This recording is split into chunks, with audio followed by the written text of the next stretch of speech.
Hola, bona vesprada, benvingudes i benvinguts a Filmoteca de Catalunya. Hi ha una nova sessió del cicle Afins que dediquem a la cineasta Elena Lumbreras per reflexionar no sols sobre la seva trajectòria cinematogràfica i política, sinó també sobre les afinitats i ressonàncies que despleguen el seu recorregut. Com sabeu, un dels trets essencials d'aquest programa és acompanyar les projeccions de veus expertes, de les persones que finalment han treballat per mantenir viva la memòria i el coneixement sobre el cinema de l'Helena.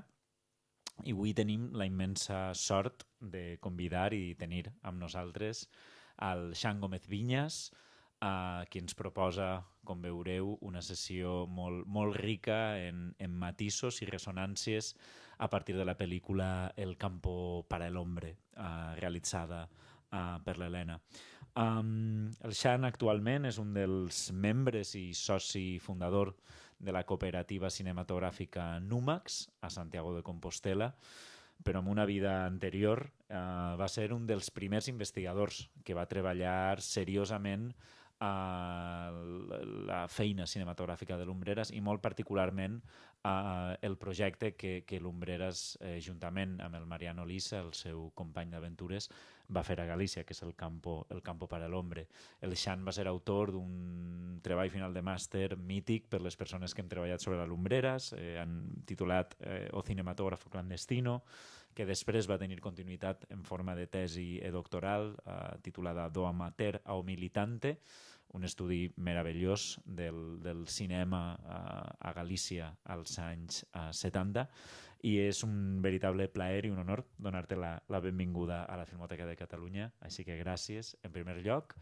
A nivell estructural, com és habitual en aquest programa, començarem amb una xerrada a càrrec del Xan d'uns 30 minuts i posteriorment veurem el programa que el Xan ens ha preparat amb 3 títols: El valor del blat, de Griffith, Galicia Finisterre, de Carlos Velo, i finalment El campo para el hombre. Després del triple passi tindrem l'oportunitat de xerrar amb el Xan i recollir preguntes i comentaris. Sense més, gràcies, Xan, i benvingut a la Filmo.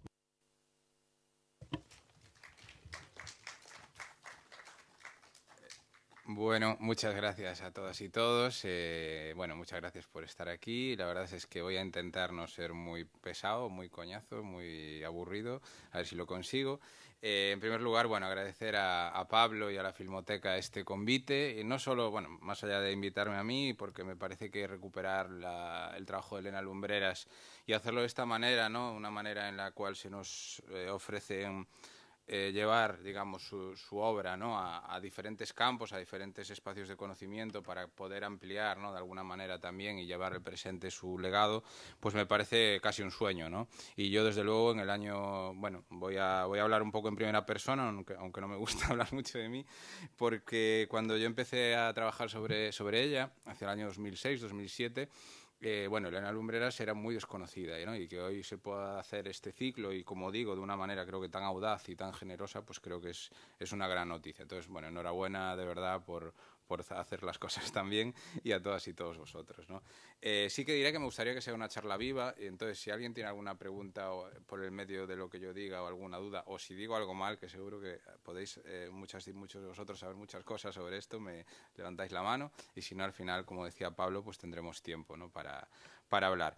En primer lugar, quería aclarar eso, mi vinculación, ¿no? con la obra de Elena Lumbreras viene de hace tiempo. Creo que es importante a veces también citar, no solo por el protocolo del agradecimiento, ¿no? sino porque el trabajo de investigación al final es un trabajo colectivo, un trabajo en el que intervienen muchas personas y en el que es raro que haya una sola persona que tiene un gran hallazgo, ¿no? En mi caso, pues fue muy clave, mi directora de tesis se llama Margarita Ledo Andión, es posible que la conozcáis porque es cineasta, es una intelectual fundamental en la cultura contemporánea en Galicia, y era mi tutora de tesis y previamente, ¿no? en el doctorado. Y entonces en esta época me habló, que vino a la 13 Mostra Internacional de Films de Dones de Barcelona, y que vio unas películas de una mujer que ella no conocía previamente y que vio una película en el medio que se grababa en Galicia, que era, bueno, un poco el espacio, ¿no?, en el que a mí me interesaba. Bueno, yo había visto películas, sobre todo de Llorens Soler, supongo que os suena Llorens Soler, que hizo una serie de documentales increíbles en Galicia en esta época, pero no había visto nada más, digamos, de representación de las clases populares de aquella época de una manera crítica, de una manera compleja. Y me habla de esta película que grababa paisanos de mi tierra y dije, wow, esto yo lo quiero ver. En ese momento, bueno, esta imagen es muy mala, pero bueno, igual os suena. Este fue un pack de DVDs que a mí me dio la vida. En aquel momento es una serie de TV3 que se llamó Crónica de una mirada, que hablaba del cine independiente en Cataluña en aquella época, y tenía un pack de DVDs en cuyos extras se encontraba El campo para el hombre, ¿no? Entonces, esta fue la primera vez que yo pude ver El campo para el hombre. Y este visionado, la verdad es que no sé si decir que me cambió la vida, pero desde luego me voló la cabeza. Era decir, ¿cómo puede ser que esta peli no se haya visto, ¿no? Porque no solo ofrecía una mirada antagonista y crítica a la realidad de la época, sino que tiene una amplitud de relato y un significado sistémico, como ahora intentaré argumentar, que le hace una película de una ambición que va mucho más allá de los parámetros de la época dentro del cine militante o más marginal. En ese momento vengo a Cataluña, a Barcelona, a la Filmoteca de Cataluña, que estaba en otra zona de la ciudad, el archivo, cerca de las Gran Vías, creo que era, y allí es donde yo accedo a todos los mediometrajes, a los 5 mediometrajes de Elena Lumbreras, incluso algún cortometraje. Digamos que mi asombro por su cine va a más todavía y en ese momento, bueno, pues decido evidentemente que voy a hacer el trabajo sobre ella y tengo 2 entrevistas en esa visita, las 2 fundamentales, de 2 personas fundamentales. Voy a pasar 2 porque me apetece ahora hablar más de Josep Miquel Martí Ron. Era el organizador de la Central del CURT, que era una distribuidora clandestina de cine en los años 60 y 70, que hacía un trabajo brutal. O sea, tenía una red por toda España para llevar las películas de centros, centros de exhibición, no solo películas de la época, sino también pues La Acorazado Potemkin, La Hora de los Hornos, bueno, todo tipo de cine político. Era una red clandestina que era arriesgada y que funcionaba muy bien, ¿no? Y este hombre pues me dio una documentación súper ordenada, que también fue muy clave. Y luego, sobre todo, Mariano Elisa, en esta foto un poco rara, con la cámara con la que grabarían El campo para el hombre, que bueno, fue la pareja de Elena Lumbreras, entra, digamos, en su cine a partir del campo para el hombre. Con ella funda el colectivo de cine de clase y con ella realiza sus 3 últimas películas. Y Mariano Elisa, bueno, pues en una conversación muy larga que guardo en la memoria, de hecho es una pena que no esté aquí porque me encantaría que volver a hablar con él, porque lo vi una vez más, pero ya hace años. Pues me relata con una precisión de detalles y con una pasión y una convicción como muy grande, pues todo este proceso, ¿no? Un poco la pasión que era necesaria, ¿no?, para acometer un proyecto de esta índole y con los riesgos que conllevaba, ¿no? Entonces esto era un poquito pues por aclarar un poco las piezas, ¿no?, sobre las que se crea. Luego, supongo que en las pases anteriores he hablado un poquito ya de la biografía de Elena Lumbreras, pero bueno, voy a dar 2 pinceladitas para generar el hilo y sobre todo por si alguien no estuvo, ¿no? Y es un poco siguiendo también el relato que Mariano me trasladó aquel día. Elena Lumbreras, voy a ir muy rápido, hizo más cosas, pero era una maestra rural de Cuenca que era una gran aficionada por las artes y la cultura, y decide estudiar en la Escuela Oficial de Cinematografía de Madrid, que era una escuela, bastante como una especie de oasis, ¿no?, en aquel páramo cultural que era el franquismo. Yo tenía una beca para estudiar en Italia, en el Centro Experimental de Cinematografía, en la Italia de los años 60, una Italia que era un fervor cultural y político, y allí entra muy rápidamente, además, a hacer cine de ayudante de cineastas del nivel de Pasolini o de Pontecorvo, para que os hagáis una idea. Y en ese momento en el que, como quien dice, ya está como muy bien colocada en términos industriales, en términos de carrera, decide hacer su trabajo de lo que hoy sería un trabajo de fin de máster, pero bueno, en aquel entonces tenía otras implicaciones, decide hacer España 68, es decir, decide volver a España, decide volver a un país en dictadura para grabar precisamente los agentes antifranquistas que operaban allí. Creo que la película se puso, es una maravilla, no voy a abundar más, pero es increíble, una película del año 68, una época en la que prácticamente no hay imágenes a contrapelo, ¿no?, del franquismo. Bueno, pues ella consigue con la ayuda de Julen Soler también, consigue filmar esto, y a partir de ahí decide que se quiere quedar en España, es decir, que de hecho abandonó una prometedora carrera cinematográfica y política y de mucha índole para quedarse aquí haciendo resistencia con su cámara. Realiza El Cuarto Poder, que creo que fue la película última que se puso sobre los medios de comunicación, y llega a El campo para el hombre. Por fin ya vamos a hablar de esta película, pero me parecía interesante ver un poco de dónde venimos, ¿no? Y aquí funda el colectivo de cine de clase, que es un colectivo formado fundamentalmente por 2 personas, pero que tiene una filosofía interna creo que muy interesante, porque de alguna manera lleva la charla la titulé Relaciones de clase, ¿no?, que bueno, es un título de una película de Straub y Bouillet, pero más allá de eso, me parece que hay una conciencia de clase muy profunda en todo lo que hace Elena Lumbreras. Y esto también lo lleva a la organización de este colectivo de cine de clase y a la manera de filmar.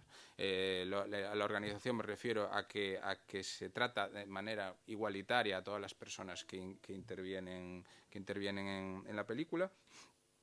Se difumina la idea del autor, firman en colectivo, ¿no?, que era algo que se hacía bastante en la época. Está el Grupo de Producció, el Colectivo de Cine de Madrid, los grupos franceses, el Grupo Mezquín, etc.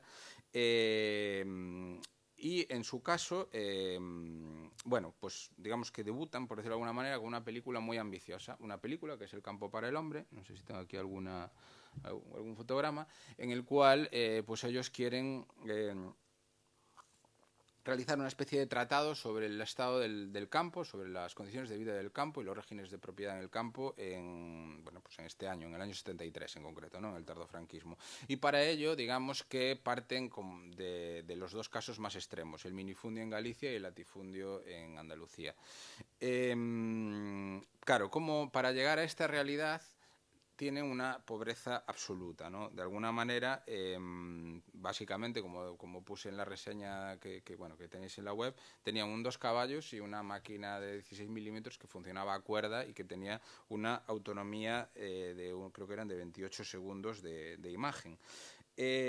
Por tanto, con esos medios, digamos que lo más razonable en términos de producción posiblemente sería hacer una película más pequeña, una película dedicada a un asunto más concreto, ¿no? Sin embargo, ellos, pues su plan era mucho más ambicioso. Entonces, digamos que hacen una película que, bajo mi punto de vista, intenta establecer un poco las relaciones de propiedad en el campo en España y desde una perspectiva claramente marxista, claramente de clase, ¿no? Tengo alguna cita un poco de la época que también me parece que nos habla muy bien de qué manera se dirigían a las personas filmadas, ¿no? Creo que es de Mariano Elisa y decía: para lograr una mirada libre, primigenia, pedíamos asesoramiento a las campesinas y campesinos. Los campesinas y campesinos nos enseñaban.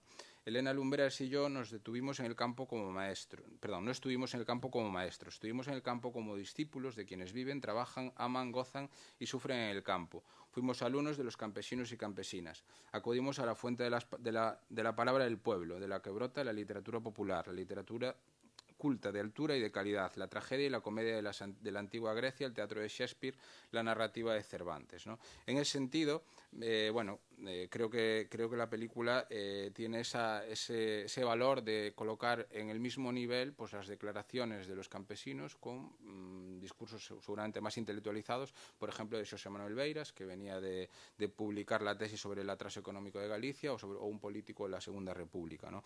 Hay un momento, no voy a intentar no desvelar digamos escenas, pero bueno, hay una que me parece muy clave, que hay un cantar de ciego que de alguna manera parafrasea un poema de Bertolt Brecht, otro autor fundamental a la hora de valorar, ¿no?, el compromiso entre arte y política, un poema que se llamaba preguntas de un obrero que lee y lo lleva un poco a una especie de historia de España en clave marxista, pero cantada con el registro y con las maneras populares de un cantar de ciego, ¿no? De ahí que yo, bueno, me parece que hay como esa unión de lo popular con el discurso más intelectualizado, que ninguno de los dos es situado por encima del otro. Y de hecho, una frase clave dice: el colectivo de cine clase es un cine colectivo que niega la división social del trabajo, considerando igualitariamente a todos los que intervienen en cada uno de sus productos. Esta acción cinematográfica implica que las obras no se parcializan, ni técnica ni intelectualmente. De ahí lo que decía yo. Estas relaciones de clase se llevan a la propia praxis cinematográfica, a la manera de grabar.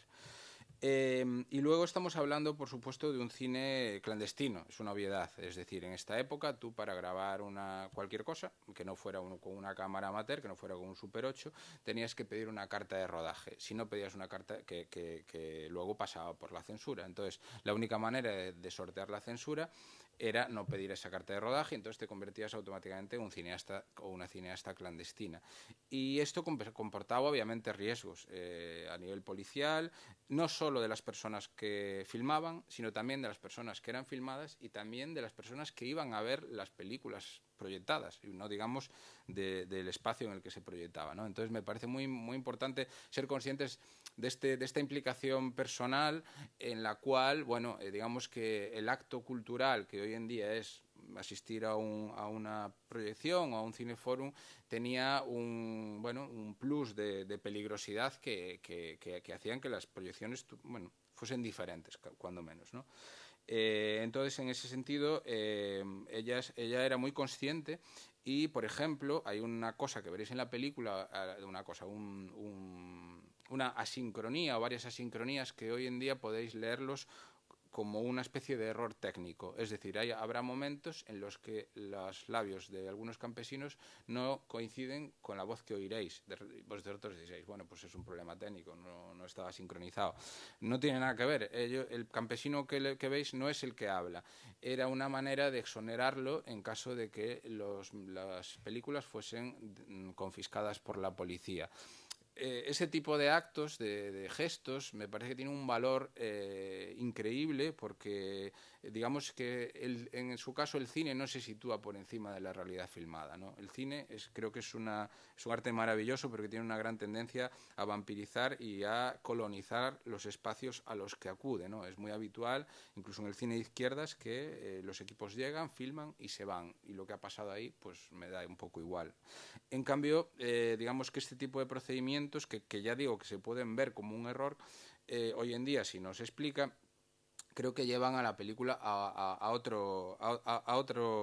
zona, ¿no? A una zona en la que no te importa tanto la crítica, no te importa tanto bueno, no sé cómo decirlo, no estás pensando en la historia del cine, estás pensando en la realidad de las personas a las que estás filmando, ¿no? Me parece una honestidad de la que habría que aprender mucho, seguramente. Luego otro elemento que me parece como muy destacable, ¿no? y que realmente creo que también a día de hoy debería de dar para reflexionar, o bueno, a ver qué opináis vosotros, ¿no? Yo creo que el campo en concreto, hablaba que el cine tiene una cierta tendencia a vampirizar y a colonizar, ¿no? A mirar desde arriba, a llegar a sitios en los que pues el cine seguramente prácticamente no existía y bueno, pues de repente supuestamente captar la belleza del lugar y traerlo a la ciudad para que lo vea mucha gente y ya está.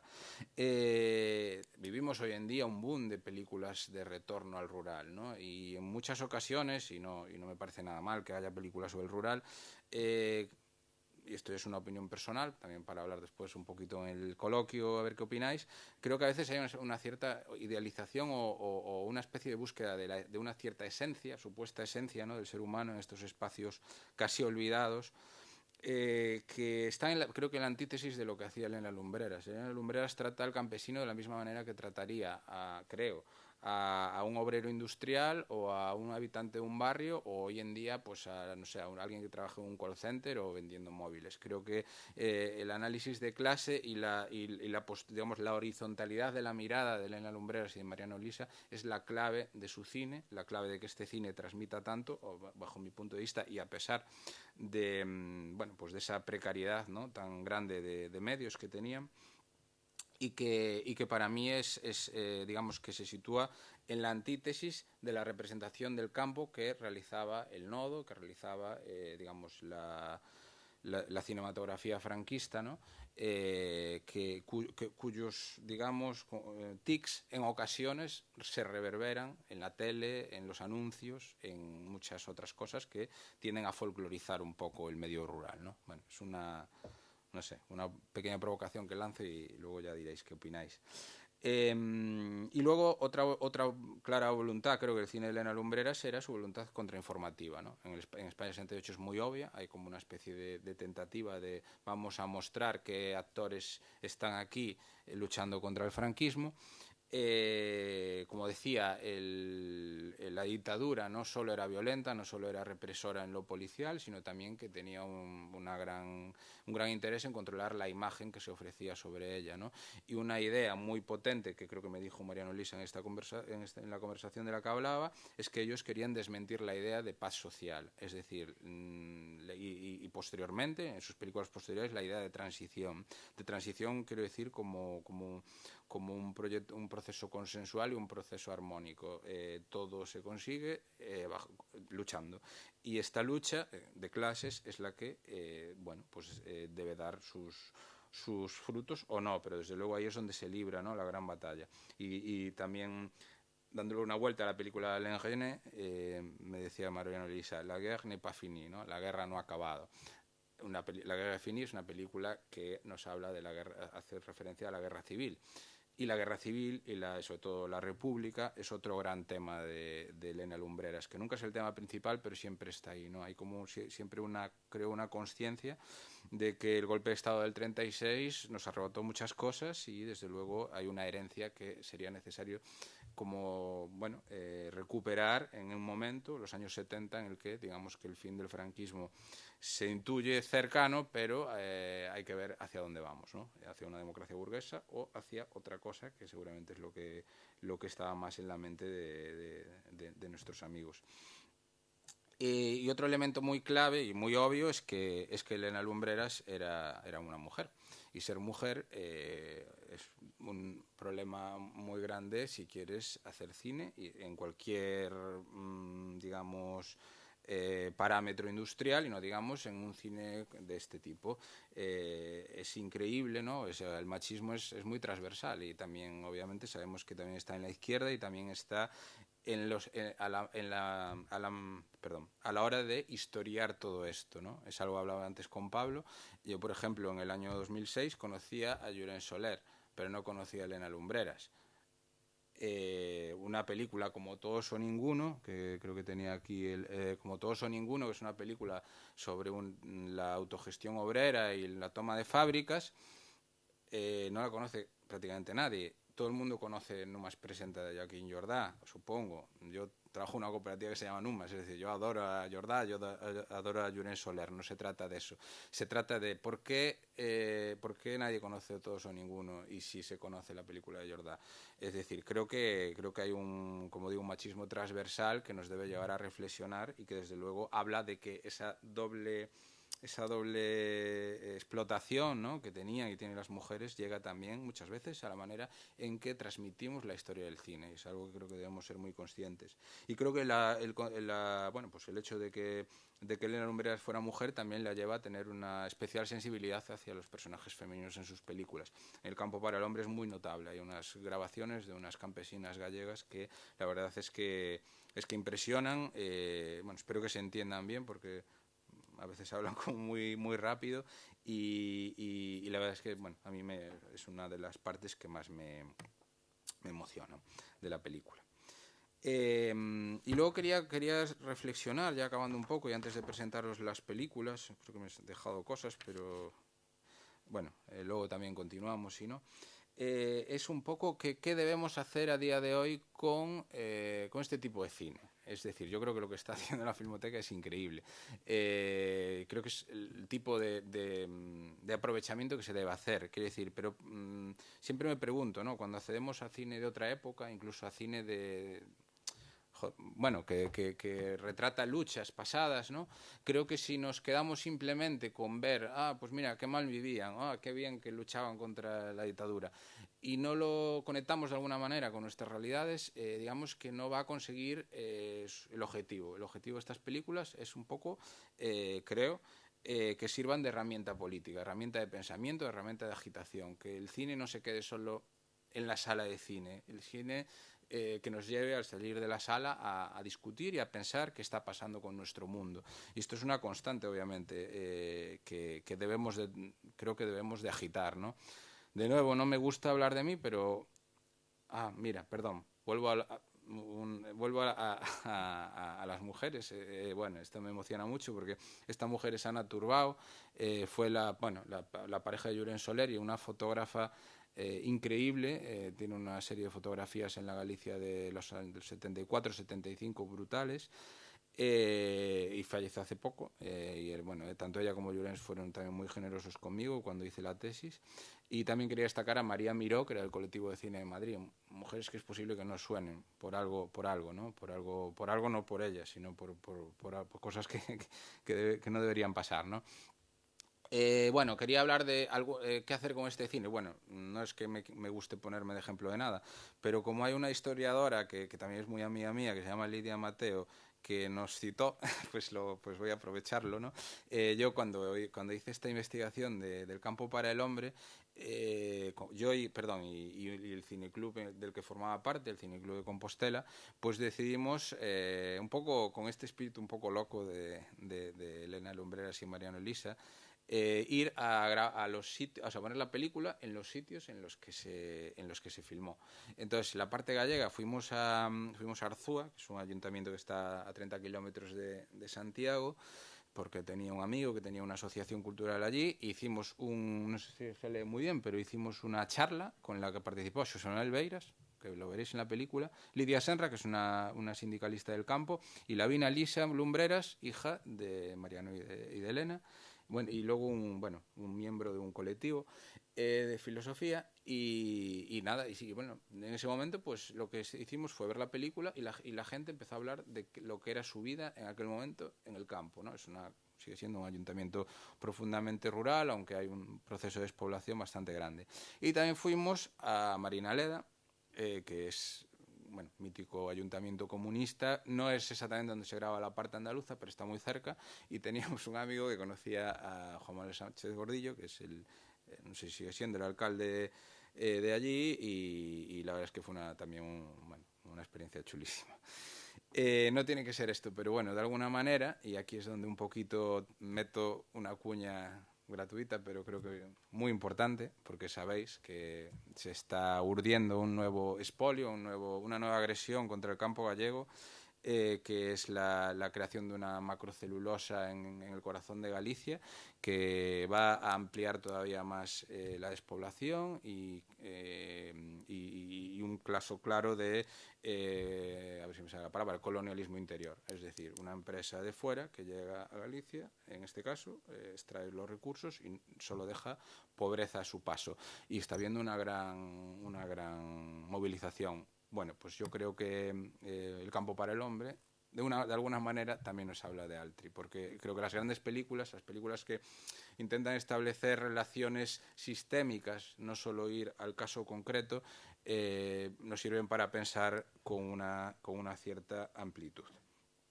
Y creo que ya voy a presentar la sesión, para no ser más pesado. A ver, esto es un poco un atrevimiento, pero creo que tiene sentido. La primera película es de David Ward Griffith, que seguramente es un cineasta que conocéis por una película profundamente racista y deleznable como es El nacimiento de una nación. soy consciente, pero Griffith era un cineasta complejo y su obra es una obra muy compleja. Y si no la conocéis, su producción de cortometrajes del año 8 al 12 en la productora Biograph es brutal. Ahí no solo, digamos, que ensaya recursos narrativos que serán clave en la historia del cine, sino que además muchas de sus películas son francamente progresistas. En concreto esta, que bueno, este es un cuadro de Jean-François Millet, en el que bueno, aparentemente bueno, le sirve de referencia, ¿no?, para algunas escenas. Es una película que en 1909 anticipa lo que va a suceder con la entrada del capitalismo más especulador y financiero y sus consecuencias monopolísticas sobre el precio de los alimentos. Es decir, algo que está pasando hoy, y lo hace en 1909. Es una película que emplea el célebre montaje paralelo de Griffith, es decir, que varias líneas de acción converjan en paralelo para llegar a un punto que normalmente se hacía para llegar a un, digamos, a un cenit de acción, ¿no? Aquí lo lleva a un cenit intelectual. Es un montaje intelectual, es puro Eisenstein. De hecho, Eisenstein, bueno, admiraba a Griffith. Y luego, para acabar de convenceros, es la obra que recuperaron Jean-Marie Straub y Daniel Villet, posiblemente los, no sé si los más, pero de los mayores cineastas políticos del siglo XX y, bueno, y parte del XXI, aunque por desgracia ya no están con nosotros. Y creo que es la película que mejor además ejemplifica, y ya veréis por qué, una frase de Marx en El Capital que dice que el capitalismo genera los medios materiales de su propia destrucción. Bueno, ya me diréis qué os parece. Y la segunda película me apetecía mucho traerla porque también hablaba con Pablo. Yo creo que ¿quién conoce la obra de Carlos Velo aquí? Veo una mano, veo dos, veo tres. Bueno, no os sintáis mal, ¿eh? Creo que es fuera de Galicia. En Galicia es más o menos renombrado en ciertos círculos, pero creo que no es suficientemente conocido, y es que es un cineasta increíble, absolutamente increíble. Es para mí el primer gran documentalista del cine español, así lo digo, y desde luego el cineasta fundacional del cine gallego. Esta película, Galicia Finisterre, se hace en el año 35. Él fue uno de los fundadores del Cineclub de la Residencia de Estudiantes de Madrid con Luis Buñuel y, bueno, miembros del surrealismo. En este cineclub tiene acceso a las vanguardias, tiene acceso al cine soviético, a Oyenko, a Eisenstein, a Flaherty, a Grierson, a los grandes del documental. Bueno, este plano parece sacado de Hombres de Arán, de Flaherty, no sé si la visteis. Bueno, y hace esta película que sería como un retrato de Galicia. Es una película de la que solo se conservan 8 minutos. En origen se supone que duraría sobre 20, 22, que tenía una parte del campo y otra parte del mar, de la pesca. Solo se conserva mayormente la parte del campo. ¿Y por qué me tiene relación con la peli de Elena Lumbreras? Bueno, las coordenadas geográficas son obvias. También la relación de Lumbreras con la República, de la que ya os hablé. Esa afiliación imposible, ¿no?, que se tendría dado seguro entre un cineasta como Carlos Velo y una cineasta como Elena Lumbreras en otro país, un país diferente. Porque, bueno, Carlos Velo se exilió, bueno, casi lo matan, y se exilió, acabó en México. Luego en México desarrolló una carrera increíble como documentalista, director de noticiarios, creador de escuelas de cine. También participó en la fundación del ICAI cubano. Luego vuelve a Galicia con unas ideas increíbles, ya muy mayor, sobre creación de grupos de cineación rural. Bueno, es una mente muy potente. Sería muy bueno dedicarle algo por aquí, lo dejo caer porque me parece que lo merece, ¿no? Y a mayores era un gran fotógrafo, o sea, sus películas tienen una calidad visual enorme, ¿no? Veréis Contrapicados y veréis siempre el pueblo trabajador, como el retrato de Galicia es el retrato del pueblo, ¿no? Hay una convicción de clase también muy clara, no veréis la Catedral de Santiago, ni la Torre de Hércules, ni ningún tipo de símbolo de riqueza o de poder. Bueno, nada, y me parecía que era chulo, por si no lo conocéis, pues que lo conozcáis, y creo que por ahí también se pueden unir puentes. Entonces, no sé, si de tiempo vamos bien, ponemos las pelis y luego hablamos un poquito. Venga, pues gracias. Dejo esto aquí.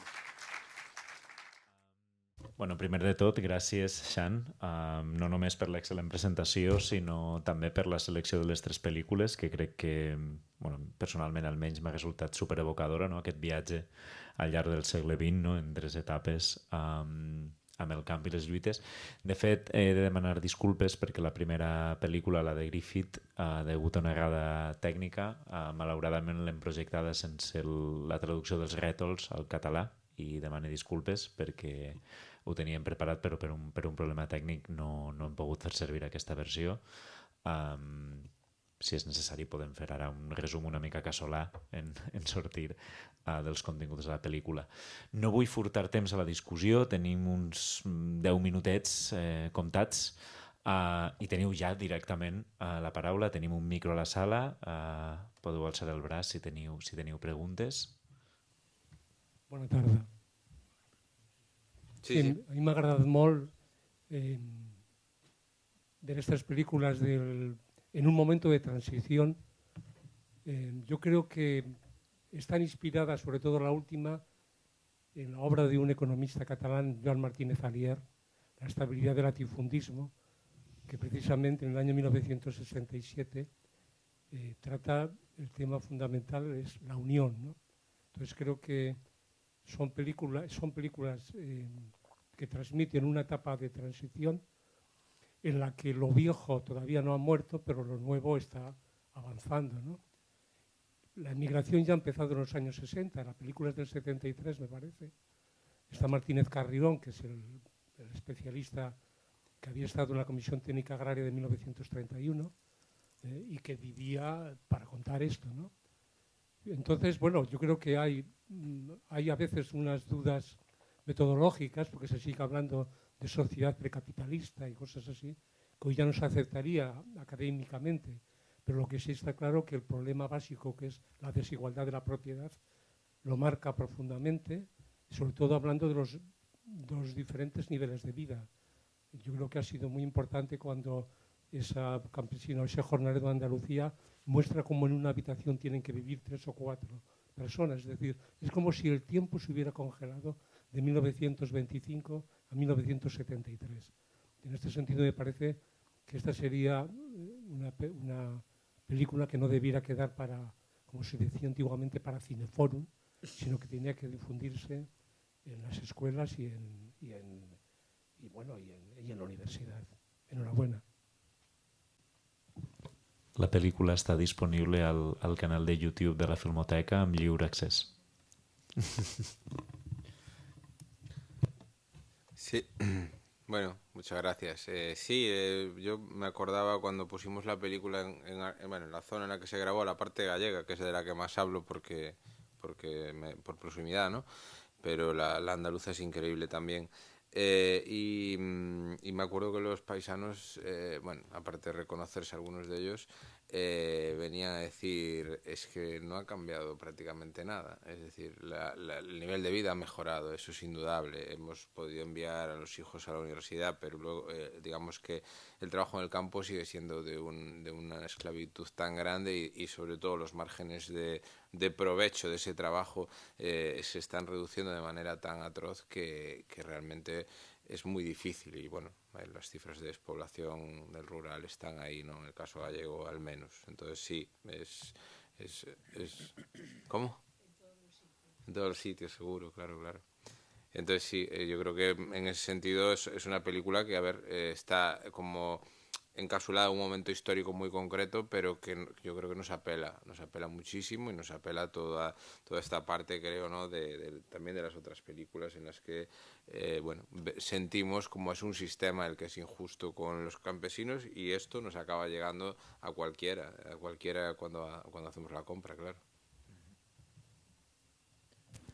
No sé si algú més té una pregunta. Tenim una aquí. I allí otra. I aquí una altra.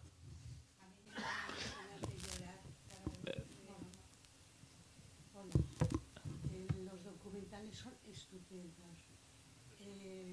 Pero una cosa. Crec que te l'has d'apropar una mica més al micro. Sí, o igual no está més a prop. En Galicia, ¿cómo funciona ahora el agro? Buena pregunta. Luego te explicaré la de mi zona. Vale, Pues funciona. Esta es una pregunta muy complicada. A ver, el agro en Galicia en esta época era, yo no soy economista ni nada parecido, pero era como muy, muy importante. O sea, digamos que ocupaba a gran parte de la población, pero con unos niveles de pobreza extremos. O sea, era, no sé, creo que no sé si es algunas zonas de Extremadura, es donde puede haber igual niveles de analfabetización, digamos, de agua potable, o sea, cuestiones básicas en los años, o sea, la casa en la que viven mis padres, en la aldea, en el año 86, cuando la cogieron, el señor que vivía no tenía baño, tenía que ir al monte a hacer sus necesidades, ese nivel en los años 80, entonces era muy complicado y como decía Beiras, pues la emigración masiva durante todo el siglo XX pues fue la manera de ir desaguando población. A día de hoy, ocupa una parte cada vez más reducida del sector productivo y sí que empieza a haber maneras diferentes, ¿no? Determinadas iniciativas que intentan, pues, por ejemplo, la agricultura ecológica, no voy a decir que sea pujante, pero está empezando a haber pequeñas cosas que nos pueden dar ideas de futuro, pero sigue siendo muy complicado vivir en el campo en Galicia y tenemos una administración autonómica que se empeña en ponérnoslo todavía más difícil. Es que yo te explico, yo soy de Navarra y entonces allí el agro nuestro ha desaparecido. En mi pueblo concretamente solamente cultivan la tierra con dos nacionalidades boyantes, los rumanos y los árabes. De mi pueblo no va nadie al campo. Y luego, o sea, y la tierra, a ver, es minifundio todo. Pero claro, sacan 2 o 3 productos porque la tierra es muy fértil. O sea, es que me imagino que de una provincia a otra cambia totalmente. Al menos lo poco que yo conozco. Seguramente, sí. Oye, Gracias. a propósito, había un libro sobre esto del centro de Europa con un problema agrario que se llamaba Campesina polaca huyendo de la vacuna. ¿Te suena a ti esto de algo?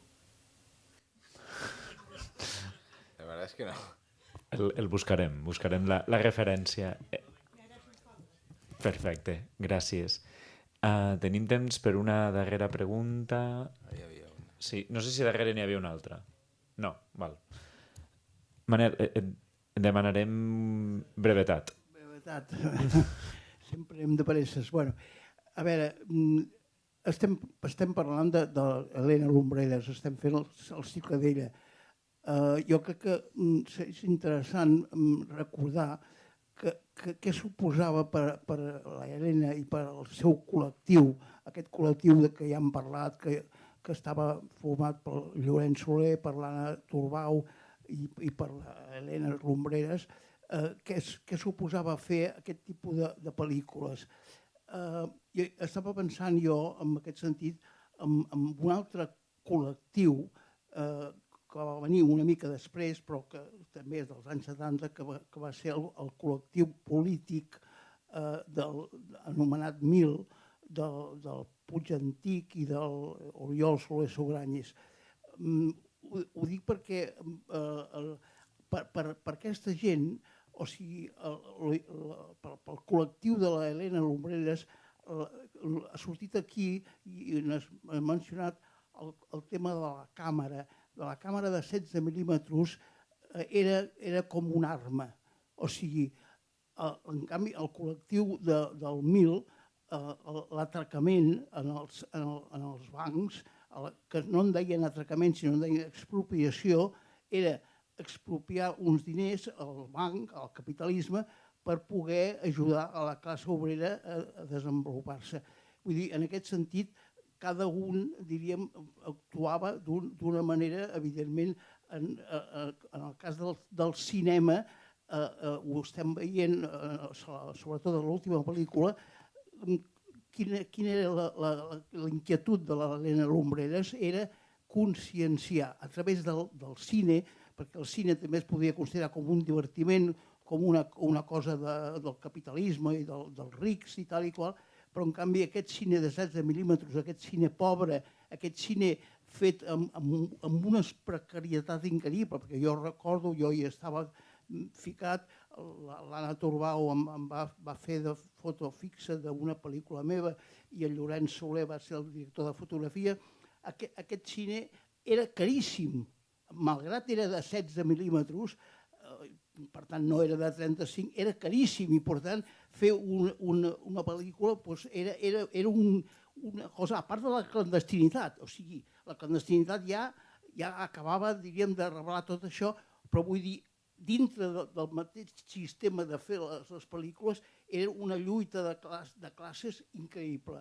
Ho dic perquè això potser ara, 50 anys després, no es pot entendre si no ho has viscut des de dintre. No, entendido. Y sí, no. Y esto, o sea, bueno, no sé si tenemos tiempo, muy poco, ¿no? Tendremos tiempo para una súper breve respuesta y una última pregunta, sí.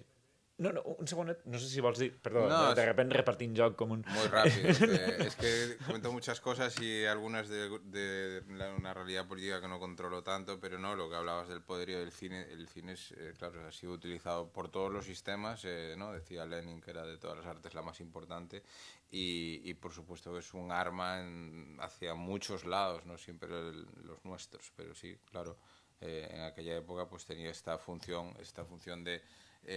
digamos, un poderío, ¿no? A la hora de representar movimientos de protesta, en este caso, que posiblemente no tuviese ninguna otra arma de representación. Tenim una pregunta ja, sí. Sí, bé, en català la puc fer? Sí? Sí, vale. sí. Doncs gràcies, Xan, per la selecció, per la presentació, pel debat. I pregunta molt breu, si haguessis de continuar, no, en el temps, no, aquesta seqüència que has fet de pel·lícules, quines seleccionaries en l'actualitat?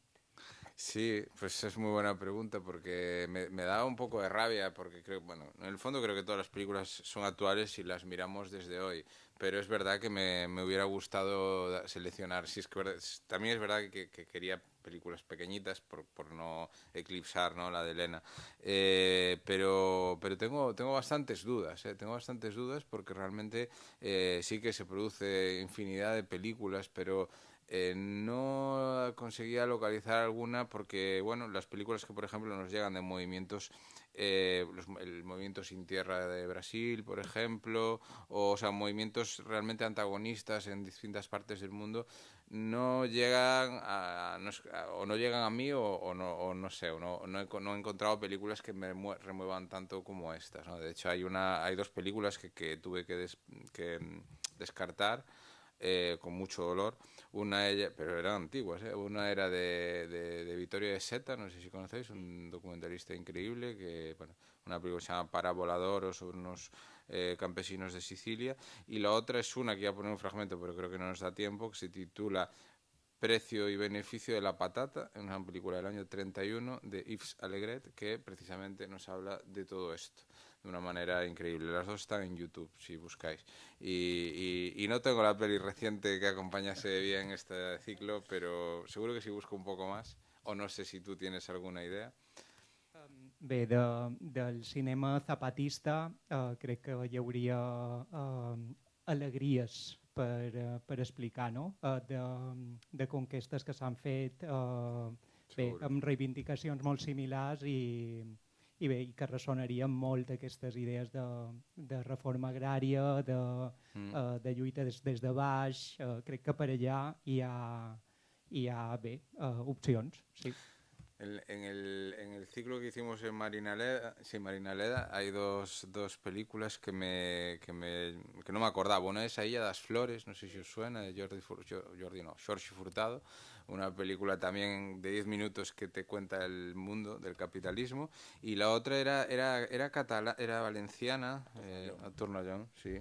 Y no me acuerdo muy bien de qué iba. Pero bueno, que seguro que hay, porque además ahora como bueno hay una gran capacidad para filmar, bueno, estoy seguro de que seguirá utilizándose. De hecho, de Altri, que ponía antes, se están haciendo pelis y hay que verlas y hay que usarlas como arma de pensamiento, sobre todo.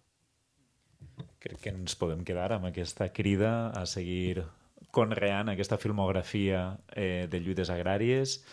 Moltíssimes gràcies a totes i Xan, a tu particularment, per aquesta sessió meravellosa, i ens emplacem passada Setmana Santa a la següent cita amb el programa Fins. Us esperem i seguim. I si voleu ara traduccions improvisades del Griffith, farem els nostres millors esforços al corredor. Vinga, gràcies. Gràcies.